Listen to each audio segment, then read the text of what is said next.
বাংলাদেশের রোহিঙ্গা সংকট আবারও নতুন মোড় নিয়েছে। ফেরত পাঠানোর বদলে উল্টো আসছে রোহিঙ্গারা। গেল এক বছরে 1,18,000 রোহিঙ্গা বাংলাদেশে এসেছেন। বিষয়টি স্থানীয়দের জন্য অশনি সংকেত বলছেন জনপ্রতিনিধিরা। আফসার কবির আকাশের প্রতিবেদন, জানাচ্ছেন তাহসিন তারিন। রোহিঙ্গাদের ফিরিয়ে নেয়ার বদলে উল্টো ভোজা বাড়ানোর চেষ্টা। আরও 1,18,000 রোহিঙ্গার রেজিস্ট্রেশন সম্পন্ন। শরণার্থী ত্রাণ ও প্রত্যাবাসন কমিশনারের কার্যালয়ের হিসাব বলছে, গত এক বছরে 1,13,000 রোহিঙ্গা বাংলাদেশে এসেছেন। এতে দৃশ্যমান হচ্ছে রোহিঙ্গা অনুপ্রবেশ। জীবন বাঁচাতে সীমান্ত পেরিয়ে বাংলাদেশে ঢুকে পড়ছে রোহিঙ্গারা। রাখাইনে আরাকান আর্মি ও মিয়ানমারের জান্তা সরকারের মধ্যে সংঘর্ষকে এর পেছনের বড় কারণ বলে জানিয়েছেন পালিয়ে আসা রোহিঙ্গারা।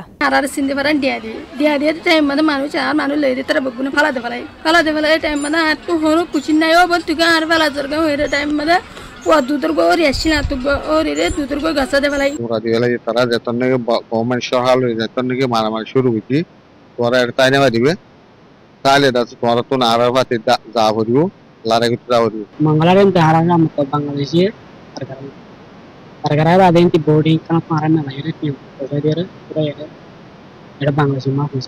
নতুন করে রোহিঙ্গা অনুপ্রবেশ স্থানীয়দের জন্য হতে পারে অশনি সংকেত। অচিরে স্থানীয়দের দেশ ছেড়ে চলে যেতে হবে বলে দাবি করেন এই জনপ্রতিনিধি। রোহিঙ্গা নতুন করে আসতেছে, এটা আমাদের জন্য একটা বড় ধরনের অশনি সংকেত। এইভাবে যদি রোহিঙ্গা আসতে থাকে এবং রোহিঙ্গা যদি আমরা রিপার্টিশন করতে না পারি, তাহলে অচিরেই আমাদের এই দেশ ছেড়ে চলে যেতে হবে। আমাদের নিরাপত্তার অত্যন্ত হুমকি আছে।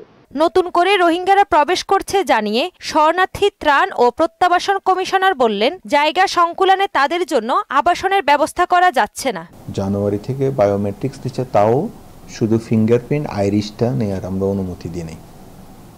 তো সেইটারই একটা ঘনীভূত একীভূত রেজাল্ট হয়েছে যে গত কিছুদিন আগে যেটি মিডিয়াতে আসছে যে 1,13,000, সেটি গত 1 তারিখ পর্যন্ত 1,18,000। এটা ক্রমবর্ধমান। এখনো some people are in the queue to be registered. সচেতন মহল মনে করেন, নতুন অনুপ্রবেশকারী রোহিঙ্গাদের বাসস্থানের ব্যবস্থা করা হলে রোহিঙ্গাদের আসতে উৎসাহিত করা হবে। তাহসিন তারিন, মোহনা সংবাদ।